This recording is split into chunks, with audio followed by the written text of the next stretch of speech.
Hey everyone, today I want to talk about something that comes up a lot, and that's the financial requirements for the D7 visa. This is one of the most common questions that people ask, and honestly, it's one of the most important things to get right. So let's clear it up and talk about what's officially required and what's realistically recommended if you want the best chance of approval. So here's the official rule.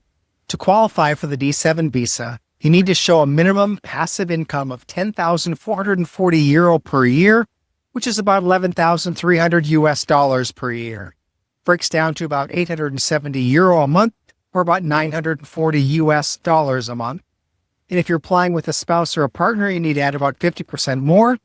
And if you're bringing in dependent children, it's about 30% more. Now, that's what the government says on paper. But here's where it gets a little interesting.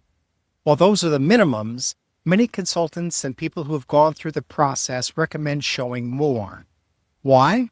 Because it demonstrates that you can comfortably support yourself in Portugal without relying on the system. So what does more actually look like? A few different things. Some people like to show passive income closer to 1,200 to 1,500 euro a month. It's about 1,300 to 1,600 US dollars a month, especially if you're planning to live in Lisbon or Porto, where the costs are higher. Others make sure that they have enough in savings to cover at least a year of expenses on top of their income. And some people even deposit 12,000 to 16,000 euro or around 13,000 to 17,000 US dollars into a Portuguese bank account before their appointment, just to show that extra cushion.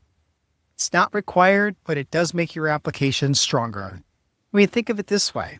If the minimum is about surviving, the recommendation is about thriving. You're showing that you're not just scraping by, but that you're financially stable enough to really live here. Now, every case is different and every consulate has their own way of looking at these numbers. Some are stricter and some are more flexible.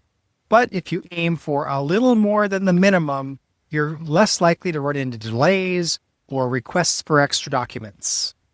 So my advice, don't just plan for the minimum, give yourself a financial buffer. It'll not only help you with your application, but it'll also make your first year in Portugal a whole lot less stressful. If you're in the process of applying for the D7, I hope this gives you some clarity.